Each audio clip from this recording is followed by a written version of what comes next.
दोस्तों हम noun chapter complete कर रहे थे, तो आज हम रूल नंबर 9 देखेंगे। इससे पहले भी मैंने वीडियोस डाला है। यदि आपने इससे पहले के रूल्स नहीं देखा है तो आप मेरे चैनल पर जाके वीडियोस को देख सकते हैं। मैंने वहां पर ऑलरेडी प्लेलिस्ट बना दी है। चलिए आज हम रूल नंबर 9 देखते हैं। तो रूल नंबर 9 क्या कहता है? यदि किसी नाउन के बाद प्रीपोजिशन का प्रयोग हो और वही नाउन रिपीट हो जाए तो वह सिंगुलर फॉर्म में होनी चाहिए, है ना। जैसे कि यहाँ पर हम देखते हैं एक noun I, town. Town after town, ठीक है, वॉज डिवास्टेटेड। तो यहाँ पर टाउन आफ्टर टाउन, यहाँ पर हम इसको टाउन्स आफ्टर टाउन्स नहीं लिख सकते हैं, है ना।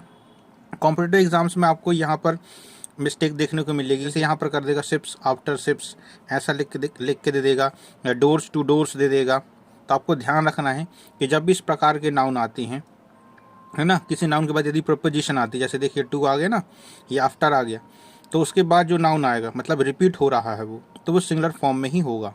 जैसे डोर टू डोर, जैसे ये लिखा है। एक और एग्जांपल देखें, रोज़ अपॉन रोज़, ये लिखना गलत होगा, ठीक है। इधर लिखेंगे रो अपॉन रो, क्योंकि रो एक नाउन है और इसके बाद एक प्रपोजिशन आ गया है। तो प्रपोजिशन के बाद यदि फिर से वही नाउन रिपीट होता है तो हम उसे सिंगुलर फॉर्म में लिखते हैं। यहाँ पर शिप्स आफ्टर शिप्स लिखना भी गलत होगा। तो आपको ध्यान रखना है कि जब भी कोई नाउन आता है और उसके बाद प्रपोजिशन आता है और फिर से वही नाउन रिपीट होता है तो हम उसे सिंगुलर फॉर्म में ही लिखेंगे, ठीक है। चलिए अब हम रूल नंबर 10 भी देख लेते हैं, जो कि लास्ट रूल है, जिसको हम कॉमन जेंडर नाउन्स या डुअल जेंडर भी कहते हैं। तो रूल नंबर 10 क्या कहता है? कुछ नाउन्स जो कि कॉमन जेंडर कहलाती हैं, यानी कि ये मैस्कुलाइन भी होते हैं और फेमिनाइन भी होते हैं, मतलब दोनों की तरह यूज़ हो जाते हैं, तो इनको कॉमन जेंडर कहते हैं। जैसे टीचर हो गया, स्टूडेंट हो गया, चाइल्ड बच्चा हो गया, तो वो बेबी भी हो सकता है और लड़की भी हो सकती है, लड़का भी हो सकता है। Clerk, advocate, worker, writer, musician, leader, doctor, इसके अलावा भी और भी हो सकते हैं। जैसे क्या हो सकता है और इसके अलावा सर्वेंट हो सकता है, कज़न हो सकता है, इन्फेंट हो सकता है, थीफ हो सकता है, नेवर, इसके अलावा भी बहुत से वर्ड्स हो सकती हैं। तो आपको ध्यान रखना है कि ये सभी जो नाउन हैं जो कि कॉमन जेंडर के अंतर्गत आती हैं, ठीक है। अब छोटा सा नियम और है, जब इन नाउन का प्रयोग सिंगुलर में किया जाता है तो सामान्यतः ही, हिज, हिम का प्रयोग किया जाता है।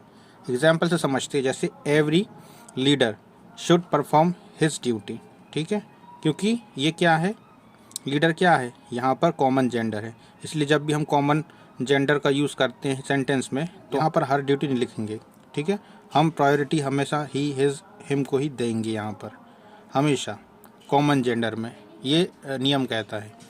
तो आई होप दोस्तों वीडियो आपको पसंद आया होगा। दोस्तों नाउन चैप्टर आज हमारा कंप्लीट हो जाएगा, ठीक है। एक दो वीडियोस और बची हैं जो कि मैं डाल दूंगा, उसके बाद ये चैप्टर कंप्लीट हो जाएगा। उसके बाद आपको कौन सा चैप्टर पढ़ना मुझे कमेंट करके बताइएगा, तो फिर हम स्टार्ट करते हैं उस चैप्टर को, ठीक है।